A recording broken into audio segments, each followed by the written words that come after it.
আমি যখন ক্যামেরার জিনিসপত্র গুছিয়ে নিয়ে মাদ্রাসা থেকে বের হলাম, তখন দেখি আশেপাশে আর কেউ নেই। মাহফিল শেষে সবাই যার যার গন্তব্যস্থলের উদ্দেশ্যে চলে গিয়েছে। আমি একজন কন্টেন্ট ক্রিয়েটর। ইউটিউবে আমার একটা ওয়াজ মাহফিলের চ্যানেল রয়েছে, তাই আশেপাশের এলাকার যেখানেই ওয়াজ মাহফিল হয় সেখানেই আমি উপস্থিত হই ভিডিও করবার জন্য। আজ এখানে নাম করা এক বক্তা এসেছিল, সে কারণেই এখানে এসেছিলাম ভিডিও শ্যুট করতে।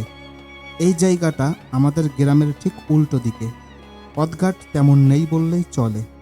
কদমতলা মাঠ পেরিয়ে এখানে আসতে হয়েছে আমাকে।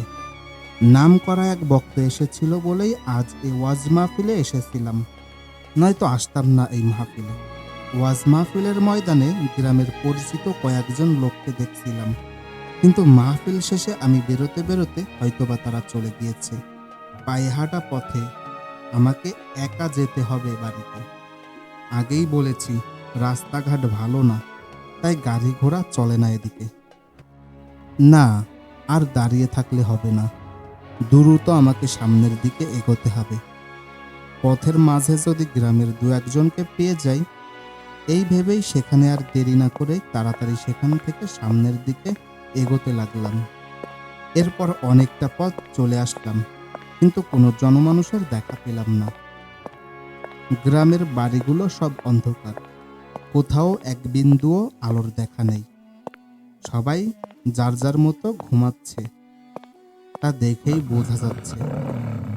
চারিদিকে ঝিঝি পোকার আওয়াজ, আর মাঝে মধ্যে গ্রামের এদিক সেদিক থেকে ভেসে আসছে কুকুরের বিকৃতি ধরনের ডাক। আকাশে চাঁদ ছিল, তাই পথ চলতে কোনো সমস্যা হচ্ছিল না। আমার শুধু একজন সঙ্গী পেলে মনের সাহসটা বাড়ত, কিন্তু কি আর করার, কাউকে না পেয়ে একা একাই পথ চলতে হচ্ছে। গ্রামের পথ পেরিয়ে এবার আমি মাঠের পথে এসে উপস্থিত হলাম। বিশাল মাঠ, সেই মাঠের পাশ দিয়ে এঁকে বেঁকে চলে গিয়েছে এই রাস্তা। রাস্তার দুই পাশে ঝোপঝাড় আর ছোট বড় গাছের সারি। সেসব গাছের ডালে বসে আছে রাত জাগা পাখি। কখনো কখনো হঠাৎ করে আমাকে চমকে দিয়ে বাদুড় উড়ে যাচ্ছে। মাঝে মাঝে ভেসে আসছে শিয়ালের অদ্ভুত ডাক। আমি সামনের দিকে এগিয়ে যাচ্ছি আর মনে মনে দোয়া দরুদ করছি। এই মাঠ পেরোলেই বাঁচি আর কি, এই মাঠ পেরোলেই আমাদের গ্রাম। গ্রামের মাঝামাঝি আমাদের বাড়ি। আমি কিছুটা পথ এগিয়ে যাওয়ার পর হঠাৎ করে কিছু একটা আমার পাশ দিয়ে দৌড়ে গেল। আমি একটু ভয় পেলাম, আমি দাঁড়িয়ে পড়লাম। যখন বুঝলাম এটা একটা শিয়াল ছিল, তখন কিছুটা সাহস ফিরে পেয়ে আবার হাঁটতে শুরু করলাম। আরো কিছুটা এগিয়ে মাঠের মাঝামাঝি আসতেই দেখি সামনে কেউ একজন হাঁটছে। আমি ভাবলাম হয়তো মাহফিল শুনে আমার গ্রামের কেউ বাড়ি যাচ্ছে। আমি তার সাথে সঙ্গী হওয়ার জন্য দ্রুত গতিতে হাঁটতে শুরু করলাম, কিন্তু অনেকটা পথ হাঁটবার পরেও তার আর আমার মাঝের দূরত্ব কমাতে পারলাম না। বিষয়টা কেমন যেন আমার কাছে খটকা লাগলো। আমি আর সামনে না এগিয়ে দাঁড়িয়ে পড়লাম। দেখলাম আমার সঙ্গে সঙ্গে লোকটিও দাঁড়িয়ে পড়ল। বুঝতে পারলাম আমি কোনো বিপদের মধ্যে পড়তে যাচ্ছি। কি করব বুঝে উঠতে পারছিলাম না। ভয়ে মনে মনে দোয়া দরুদ করে যখন 3 বার আয়াতুল কুরসি পড়ে সামনে তাকালাম, তখন দেখি রাস্তায় কেউ নেই। আবার মনে সাহস নিয়ে সামনের দিকে এগোতে শুরু করলাম। মনের মধ্যে অনেক ভয় নিয়ে সামনের দিকে এগোতে লাগলাম। মাঝে মাঝে ভয়ানক শিয়ালের ডাক আমার ভয়টা আরো বাড়িয়ে দিচ্ছে। প্রায় গ্রামের কাছাকাছি চলে এসেছি।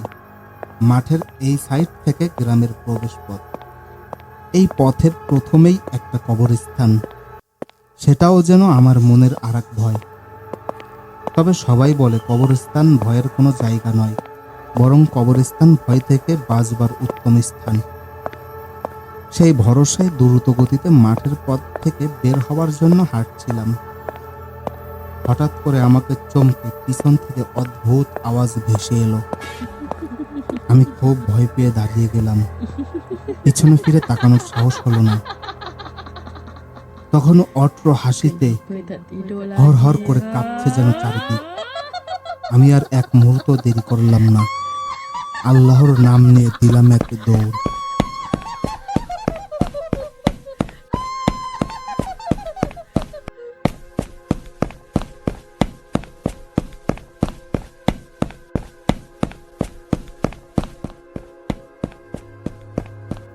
দৌড়ে এসে দাঁড়ালাম কবরস্থানের গেটে।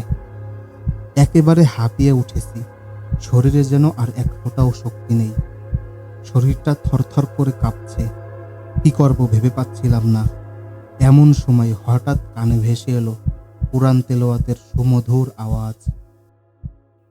বিসমিল্লাহির রহমানির রহিম।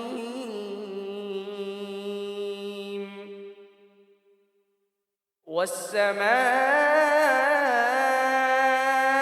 بنيناها بأيد وإنا لموسعون। অবাক হয়ে ভাবলাম, এত রাতে কোরআন তেলাওয়াত হচ্ছে, তাও আবার কবরস্থানের ভিতরে।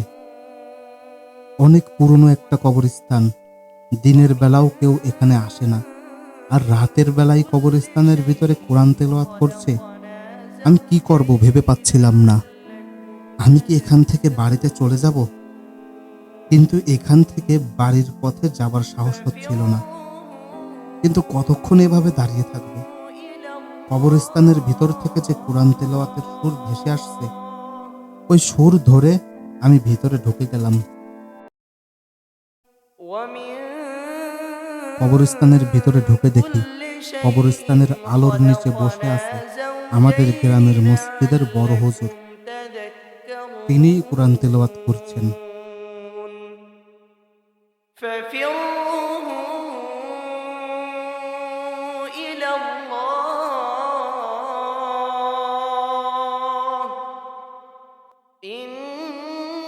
আমি এবার মনে সাহস পেলাম।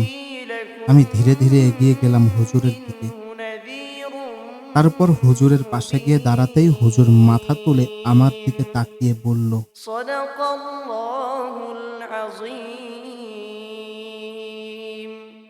কি ব্যাপার, তুমি এত রাতে এখানে কেন? হুজুর, আমি ওয়াজ মাহফিল শুনতে গিয়েছিলাম, সেখান থেকে ফিরছিলাম। এই পথ থেকে যাওয়ার সময় আপনার কোরআন তেলাওয়াত শুনতে পেয়ে ভিতরে চলে আসলাম। আচ্ছা, তাহলে এখন তুমি বাড়ি যাও। আসলে আসলে হুজুর, অনেক রাত হয়ে গেছে তো, তাই আমার খুব ভয় ভয় লাগছে। কোনো ভয় নেই, তুমি বাড়ি যাও। আসলে হুজুর, পথে ফিরবার সময় আমি খুব ভয় পেয়েছি। আপনি যদি দয়া করে আমাকে বাড়িতে পৌঁছে দিয়ে আসতেন। আসলে আমি একা একা যেতে খুব ভয় পাচ্ছি। এরপর হুজুর আমাকে বাড়িতে পৌঁছে দেওয়ার জন্য আমার সঙ্গে আসলেন। আমি আগে আগে পথ চলছিলাম, হুজুর ছিল আমার পিছনে। মিনিট 5 হাঁটবার পর আমার বাড়ির সামনে এসে উপস্থিত হলাম। আমি হুজুরকে উদ্দেশ্য করে বললাম, হুজুর, বাড়ির ভিতরে আসেন, চা নাস্তা খেয়ে তারপর যাবেন। হুজুরের কোনো জবাব না পেয়ে আমি ঘুরে দাঁড়ালাম। অবাক কাণ্ড, হুজুর আমাকে কিছু না বলেই চলে গিয়েছে। বিষয়টাকে সাধারণ বলেই আমি ধরে নিয়েছিলাম, কিন্তু আমি আসল রহস্য বুঝতে পারি পরের দিন বিকেলে। গ্রামের পথে হুজুরের সঙ্গে দেখা হয়ে যায়। আমি হুজুরকে সালাম দিয়ে বললাম, আসসালামু আলাইকুম। হুজুর, আপনি গতকাল রাতে এভাবে চলে এলেন, অন্তত বলে আসতেন। আপনাকে অনেক ধন্যবাদ হুজুর, গতকাল রাতে আমাকে বাড়ি পৌঁছে দেবার জন্য। আমার কথা শুনে হুজুর যেন অবাক হলেন। তিনি আমাকে অবাক হয়ে বললেন, গতকাল রাতে তোমার সঙ্গে আমার দেখা হলো কখন? আমি তো গতকাল রাতে আমার গ্রামের বাড়িতে ছিলাম, আজ দুপুরে এখানে এসেছি। তোমার কোথাও ভুল হচ্ছে না তো? হুজুরের কথা শুনে আমি তো পুরা অবাক। আমি জানি হুজুর মজা করা বা মিথ্যা বলার মতন মানুষ নন। তাহলে গতকাল রাতে আমার সঙ্গে যা ঘটল সেটা কি মিথ্যা? আমি আর ভাবতে পারলাম না। এরপর হুজুরকে গত রাতের ঘটনা সবই বললাম। সব শুনে হুজুর কিছু সময় দু চোখ বন্ধ করে রাখলেন, তারপর চোখ খুলে বললেন, আসলে গতকাল রাতে তুই যাকে দেখেছো সেটা আমি ছিলাম না, সে ছিল এক জিন, আর সে তোমাকে রক্ষা করেছে। কারণ এক শয়তান জিন গত রাতে তোমার ক্ষতি করবার জন্য তোমার পিছু নিয়েছিল, আর ওই জিন তোমাকে ওই শয়তানের ক্ষতি থেকে রক্ষা করেছে। আমি মনে মনে ভাবলাম, আল্লাহ তাআলার পৃথিবীতে প্রাকৃতিক কত রহস্যই না রয়েছে।